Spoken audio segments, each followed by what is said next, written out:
హర మహాదేవ్. ఇదే నాదం cinema theatre. ఇప్పుడు నేను ఎక్కువ మాట్లాడను. ఇది సక్సెస్ షాట్, ఇది తాండవం షాట్ మాత్రం చెప్తా. మనకు సినిమా చూసినంత వరకు మీరు అందరూ ఇది సినిమా అనేది ఇవన్నీ భావన అనేది అన్నీ చెప్పిళ్ళు. బాలేబాబు గారి గురించి ఒక్క విషయం చెప్తాను నేను. బాలేబాబు గారికి నటనలో మన ఇండస్ట్రీలో పోటీ లేదనేది మనందరికీ తెలుసు. కానీ బాలేబాబు గారే నటనలోనే పోటీపడి నటించిండు. అతనే నటించడానికి పోటీపడి నటించింది అఖండవం.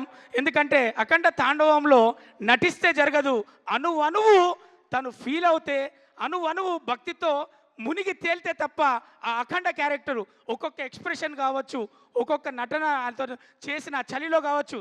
చలి ఏంటిది, నేను చేసేది నటన. ఒకటే చెప్తున్నా, తెలుగు మన టాలీవుడ్లో నందమూరి రాముడు, మనకు నందమూరి తారక రాముడు ఎలా అయితే బాధ్యతగా మనకు సినిమాలు అందించాడో, తన తనయుడుగా సినిమాలు అది సాంఘికమైన అది ఏ పాత్రలైనా చేస్తూ ఈరోజు అఖండ తాండవం ద్వారా అతనికి కావలసిన స్థానంలో కూర్చొని మన చేత గౌరవింపబడుతున్నాడు. అది నందమూరి తారక రాముడు తనయుడిగా బాలకృష్ణ గారికి ఇది చెందింది, అర్హత కలిగింది, ఈరోజు తెలిసింది. అందుకే మనం ఫీల్ అవుతున్నాం.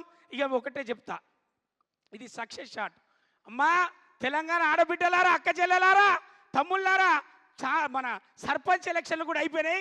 ఇక మీరు కదిలి సినిమా థియేటర్లో పోతే ఈ సినిమాని గెలిపిస్తే మన అందరం కూడా సినిమా కాదమ్మా ఇది మన పిల్లలకు, మన ఆడబిడ్డలకు, మన తల్లిదండ్రులకు అందరితో పాటు చూసే ఒక బాధ్యతతో కూడినటువంటి సినిమా.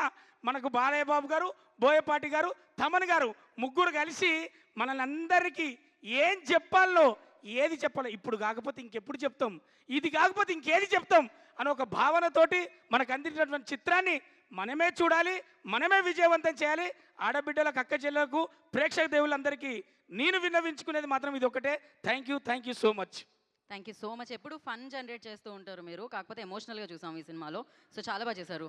And now